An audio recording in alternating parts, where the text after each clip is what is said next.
Bonjour à tous et continuons à chercher donc la face de Dieu autour donc de ce thème, une vie dirigée par le Saint-Esprit. Cette fois-ci, je vous invite à faire une petite lecture dans le livre de Romains au chapitre 14, un chapitre qui est consacré donc aux divergences de goût et de couleur. Et l'apôtre Paul va donc déclarer juste ceci, et bien donc au verset 17. Car le royaume de Dieu, ce n'est pas le manger et le boire, mais la justice, la paix et la joie par le Saint-Esprit. Voyez-vous, vous et moi, une fois que nous sommes en Christ et que nous sommes entrés donc dans ce gage, que nous sommes des hommes et des femmes engagés, nous avons compris que cet engagement passe par notre vie de famille, passe également au travers de notre vie d'église, passe par ce que nous sommes également dans la société. Des citoyens, des hommes et des femmes engagés pour la cause du royaume de Dieu dans ce pays. Pourquoi parlons-nous donc du royaume de Dieu? Parce que le royaume de Dieu, c'est l'alternative qui est donc proposée donc à toute société. Une autre manière de concevoir donc la vie et surtout la relation entre Dieu et l'homme et la société. Et faire en sorte à ce que les valeurs et les principes du Christ puissent prédominer dans tous les artères donc de cette société. Et Dieu fait de chaque chrétien, de chaque homme et femme engagés par le Saint-Esprit, donc des ambassadeurs, des représentants donc de ce royaume. Et l'apôtre Paul nous dit que nous ne sommes pas appelés à entrer dans des querelles de clochers, nous ne sommes pas appelés à prendre parti pour ou contre. Nous ne sommes pas appelés à pouvoir donc nous positionner en étant dans une relation conflictuelle.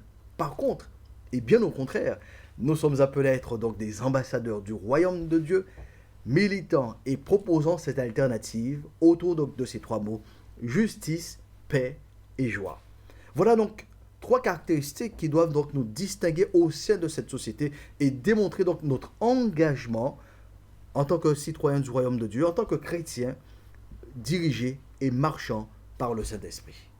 Donc toute personne qui marche par l'Esprit est aussi une personne engagée donc dans cette société pour non seulement défendre, mais démontrer les valeurs de justice, valeurs de paix, et surtout faire la démonstration et la différence par la joie.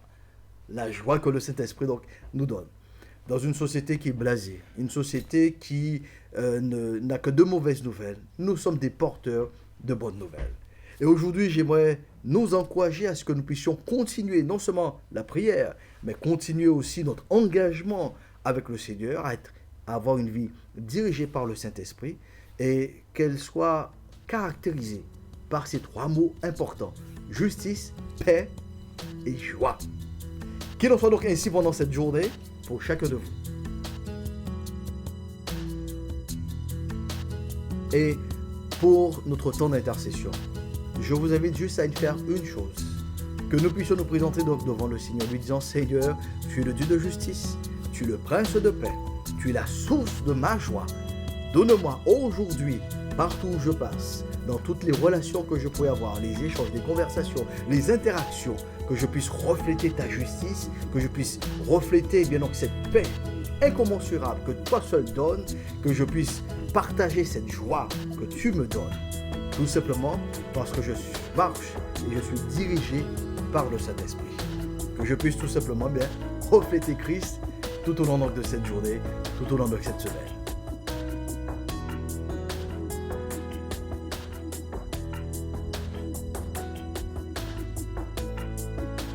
Nous comprenons donc par là que marcher par l'Esprit, c'est aussi être engagé dans notre société, à quelque niveau que ce soit, juste au-devant donc de la personne qui est devant nous et pour qui nous représentons donc le royaume de Dieu, ambassadeur du royaume de Dieu. Que Dieu nous bénisse.